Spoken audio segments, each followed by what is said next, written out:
अ फैगौ जाया 22 खालाराव जानो गोनां जि बिसायख'थि बै बिसायख'थियाव आङो जिहेतु खालिंदार समस्तिनि इउपिपिएल राजखान्थि हान्जानिफ्राय आङो सासे बिजाथि आरो आङो गमामायैनो जोबोद गोजोननायजों आङो रायजो राजाफोरनि जिखिनि खहारि बे समस्ति बाखिनि जिखिनि भटार्सफोर बयबो जोंखौ मदद होनायनि थाखाय आङो बिथांमोनखौ साबायखर जासिदों आरो बिथांमोना जोंखौ मदद होनायनि कारना जाबाय आथिखालनि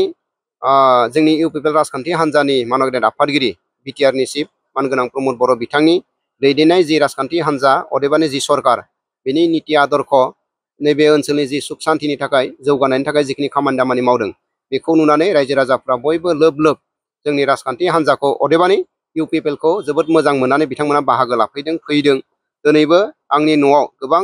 भटार्स बे समस्तिनि रायजो राजाफोरा बिभिन्न जाति बिभिन्न जनगोष्ठीनि बिथांमोना फैनानै जइन जाफैदों हर सान जइन जानायखौ जोङो नुदों आंनि न'आव नङा जोंनि राजखान्थि बा पार्टी अफिसाव बिनि अनगायैबो जों जेराव केम्पेइन खालामनो थांदों बै जायगाफोरावनो गोबां रायजो राजाफोरा जोंखौ मदद आरो हेफाजाब होदों दा बेखौ लानानै आङो जोबोद गोजोननायजों आरो देग्लायनि जि बिसायख'थि बे बिसायख'थियाव थांनाय 2020 मायथाइयावबो जिहेतु जोङो देरहाखादोंमोन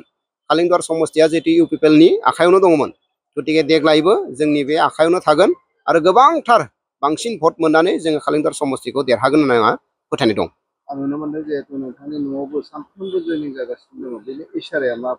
ना बेनो रायजो राजाफ्रा जिहेतु मोजां मोनदों राजखान्थि हान्जाखौ निस्सय आंखौ दिनै रायजो राजाफ्रा जायगा मोनसे होदों खामानि मावनो थाखाय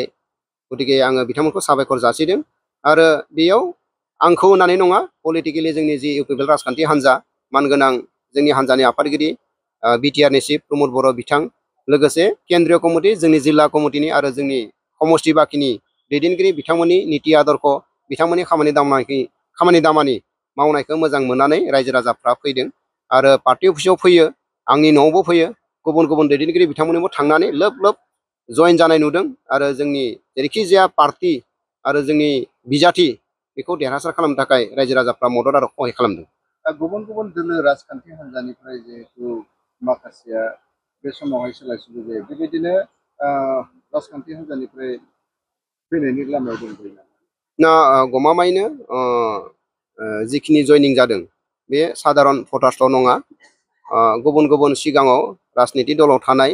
सोरबा बिबानगिरि सोरबा एक्टिभ मेम्बार बेबायदि बिथांमोनानो दिनै जोंनियाव बाहागो लाफैदों जोंनियाव जइन जाफैदों जोंजों फैदों आरो बिखेखै गुबुन बा मा राजनिति पार्टी होननानै बुङोब्ला बिखेखै बिपिएफनिफ्राय बिजेपिनिफ्राय गोबां दैदेनगिरिफ्रा जोंनि बे इउपिपिएल राजखान्थि हान्जायाव जइन जाफैनाय नुदों। बिसेसकै नोंथाङा जिहेतु बिथांमोना फैबाय बिनि इसाराखौ माबायदि मोनदांदों?